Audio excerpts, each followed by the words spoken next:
if we want to go back to like my music stuff, my musical history, after Joy Painting broke up, I started another one of my own bands, but also one of my buddies, Micah, he hit me up about playing the lead guitar in his like pop group that he was forming. Mm-hmm. It's kind of like a female fronted 80s kind of synthy kind of pop thing. Sure. And that was the kind of beginning of kind of the end in a lot of ways with the Nashville path, because Sure. it was really tough being a sideman in that town. Yeah. Because man, the hired guns in that town are no joke. And though I will say, to my credit, I fooled a lot of people for sure, because I was able to join this band, you know, and the other folks who were in the band, and then the people that we would subsequently play shows with and go on tour with are like world-class musicians. And it was, I had to pinch myself at some points, because I'm like, what am I doing here? Like, how can this be? Imposter syndrome. Yeah. And a lot of artists have that. Yeah, and no one ever feels worthy when they get there. Yeah, and it was a truly like fake it till you make it, because especially in the lead guitar realm, where I have no authority on. I have no lead guitar authority whatsoever. I fooled some people who should not be fooled into thinking that I was an actual lead guitar player.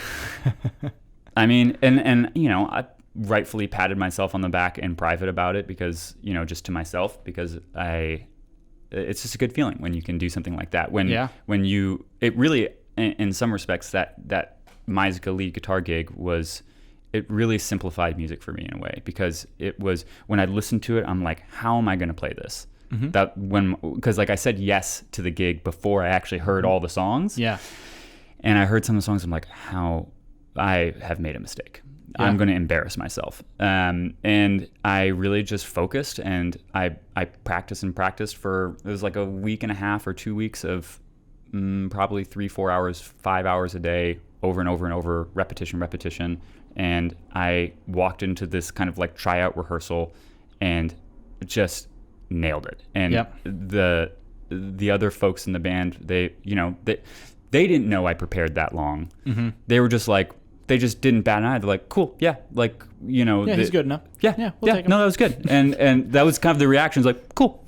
And which is something so simple as that was so validating. It was like, they don't know, they have no idea. Yeah. So. Yeah. No, but you know what that tells? What that story says? That story basically says that because you do have a baseline level of talent. Let's like not sell yourself short. You have a baseline level of talent in music, and you're musically minded. So that was important. But it was your persistence and your practice and your dedication that actually leveled you up to above what you thought was your skill level. So beyond what I thought was possible. Yeah. Sometimes our imagination isn't as big as reality could be. Wow. You know what I'm saying? That was good. It's true. Yeah. No, I mean, it's usually the opposite, but yeah, in that instance, reality was beyond what I could comprehend. And it's not like these songs were like, it's not like it was Dragon Force or some shit like that. Yeah. You know, but through the fire and the flames or anything like that. Right. Yeah. It's not like it was anything like that, but I mean, it was still challenging, and because not only that, I had to play guitar and keyboards sometimes, not necessarily at the same time, but I would be doing some technically ish complicated riff, and then in an instant would have to switch over to keys, back and forth like that, doing a little bit of singing. I was like, my brain, I loved those shows, especially in the beginning, because afterwards my brain was like on fire. Yeah. And yeah, it's just those. It was hard. It's bittersweet, because those, like the sideman stuff, was, like I said, the kind of the beginning of the end, because I kind of felt trapped by it, you know, because it's like, okay, now I'm a sideman, and then when I try, like I said before, when I wanted to work on my stuff, two things would occur. My friends would need to get paid, and on top of that, I was surrounded by such talent. I felt like my ideas had no value. You felt like you weren't good enough to stand out from the people you were working with. With my ideas. Like, I could keep up with them, but my ideas, like whether they were my songs or if I tried to contribute like an idea to an existing song, I felt like I was out of line, like, you know, and, you know, there was another band I played for, Lamar, and we weren't allowed in the creative process. Yeah. I felt, and that was the whole band. And, you know, that was intentional probably from the get-go, but that's not something I had experienced up to that point. Sure. It was always, always a collaborative effort. Collaborative effort, and people were open to ideas, and that was not the case. Well, and if you don't feel heard, and this goes in relationships and more than just like art, but if you don't feel heard, like eventually you're going to build up either resentment or you're going to lash out. Yeah. You know? And like, yeah, I feel like it's important to feel heard, especially in the creative process. Like that is your contribution. Yeah. If you can't contribute on the creative level and you're feeling like your ideas are never being respected, then yeah, you're eventually going to want to quit. Yeah. And especially in the case of Arlamar, it was like the initial band that was formed for the live situation was immensely talented. Like, you know, once again, I was the worst musician in the room, which I was fine with. That was great. Drummer, freak of nature. Keyboard player, classically trained. Reggie, guitar player, dude could shred, dude could do a lot. I felt like we could have done so much if we were allowed to, but we were boxed out. Damn, and that sucks. But, you know, I think that goes to kind of what we were talking about with constraints, is that you need constraints in order to breed creativity, but you can't have constraints that prevent you from being creative. Yeah.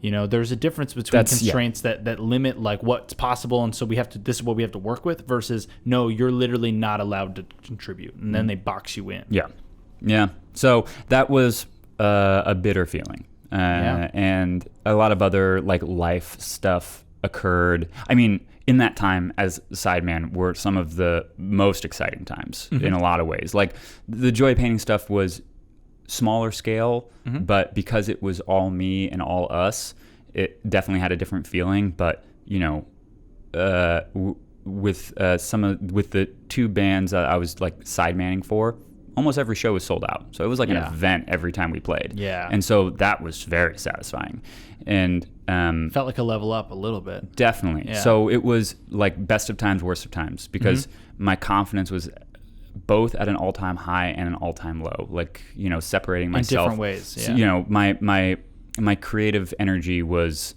not energized. It was not being heard. It was definitely being marginalized, but I got to have all these cool experiences and rub shoulders with people I had no business rubbing shoulders with, which was, you know, it was validating in a lot of ways. But then when it was like, hey, I've got this idea, and they're like, no. So you were shut down like immediately? Not like immediately, but that, you know, the ideas were never implemented. Yeah, I mean, and a lot of it was due to time and money. It was like, you know, I felt like I just needed someone above me to take it to the next level, but no one, I would say, if I'm being optimistic about it, no one quite heard or saw my vision the same way I did. So they just weren't there unless the money was there. Sure. So, and like, that's not unreasonable. It's not unreasonable. It was just the reality of the situation, you know? And so that, and then leaving Nashville was rough. It was definitely rough because it was all I knew for a long time. And coming back to, I hated the Chicago music scene when I first was here. When I was growing up here and first started playing shows, I was 17, 18, 19, playing shows in the Chicago music scene was as uninviting as it could be. And then I came back and realized it hadn't changed. Damn. Yeah. Is it still like that? Yes. Yeah? Yeah. And I mean, why do you think that is? What's the culture difference between the Nashville scene and the Chicago scene? There's so much to do in this city. Why would anyone go pay $10 to see your crappy band when there's so much more that they could do instead for $10 or $20? Every band in the world comes through Chicago. That's just music. Yeah. And then you have all the different museums and all these different restaurants. It's a food hub. It's a museum hub. It's a hub for so many different things. Music and don't forget visual art. You know what I mean? Yeah. That's this is music, a visual art city. Music is at the bottom, and then comedies. You have to think how many things are above music in this city. Comedy is definitely above it. Yeah. Visual art, museums and restaurants all above music. And so there's so many better options. And because there's always been more options, I feel like a community... They can be more selective.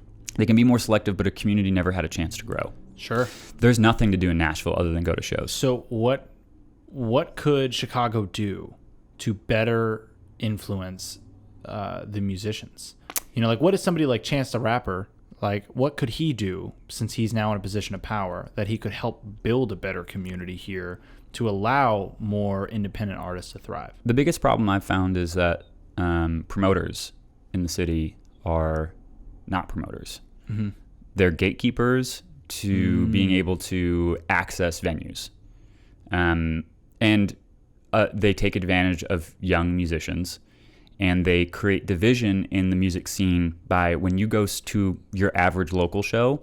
And this excludes, like, you know, our friend Vince, this excludes like the shows he plays, like the kind of like gutter punk shit. Sure. That is actually a pretty healthy community, but you're never going to get out of that scene.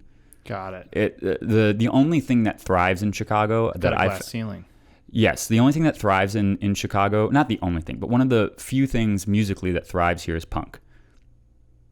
But punk doesn't really go anywhere. It doesn't go outside of the punk world. It doesn't go outside of typically your region. You know, one band that I loved growing up that's still around is a band called Lawrence Arms. If they played the Metro or almost any venue in the city, they would sell it out in a heartbeat. And they could probably do 2-3 nights and sell it out. And they play every year. They don't tour. They're older and they're dads now, so they don't quite do as much as they used to, but they do 3 nights at the like Beat Kitchen or some subterranean, some place like that. During Christmas, they'll do 3 shows. Sure. And they sell out in a heartbeat. And so, but when you leave this Midwest region, they can't do that. And the farther they get away from Chicago and the Midwest, their influence and their notoriety just falls off. Nosedives. Yeah, sure. And so the thing that promoters do in this city is, they did this when I was a kid, and they still do it now, is when you go to your average local show, they ask you who you're here to see. And it seems harmless, but what's happening is, and the other thing that occurs is they make you sell tickets ahead of time. So there's no leeway for people new to the town to just discover. To be discovered and to get you can get a chance, but if you're like, let's say you are a 20-something and you come to Chicago for the first time, like you don't grow up here, you don't have friends and family here. Sure. You're going to have a hell of a time because you'll get your first gig and then you'll go through that routine of like, when people come in to pay, who you're here to see, no one checks my name or your name, whoever this new person is. And so then the second show is going to be harder to come by. And then it's going to happen again, and then it's going to be harder and harder because you don't have a good reputation for drawing people, because that's the only thing that matters. That never happened in Nashville. You'd get 3-4 bands on a bill, and you'd just fill the room. Yeah. And people were open and willing to support whatever was happening, no matter what it was. And that is still a thing in Nashville, and it's a beautiful thing. And I have to say it has a lot to do with the fact that there's not, I mean, there is stuff to do in Nashville, but, you know, primarily it's music. It's going to shows, whether they're big or small. Most people go to see the honky tonks on Broadway, but outside of the honky tonks on Broadway, every night there are 4, 5, 6, 7, 8, 9, 10 shows, and they're all damn near excellent quality, if not, you know, slightly below. And so there's so many options, and most people that live there, they want to see live music, and that's just what people want to do. People just don't want to do that here. Maybe some of them do, but it's not a consistent thing. Yeah, it's not a consistent thing. There's too many other things, like you said. Yeah. Well, so would you ever go back? Would you ever go back to Nashville? Nashville's tough. Like I said, the reasons I left were not music related, and so it's not an option right now, just because for my family. Let's say that was an option for your family. Oh. Let's say that was possible to then make money. Both sides could make money. Yeah, I mean, of course. I mean, my friends there are some of the best people I'll ever know, and I miss them all the time. And they were always so supportive. And even the people who weren't my close friends, I just I felt a lot of love coming out of that scene. Sure. And so yeah, of course I would go back. I mean, I miss it all the time. So but I would love the only reservation I have is that it's too big now, and it's the reasons I would go back are not so much to get back into the music scene, but to be with the people who know me and love me, right? Sure. Because that's where home is. Basically. Yeah. But I am not adverse to finding and me and my wife have been doing this the last year or so, finding another place that is the size of Nashville, what it was 10 years ago, sure, or 7 years ago, and finding a place to where I can maybe make an impact. There's a guy create a new community and take what you learned from the previous experiences and maybe help bring some new guns in.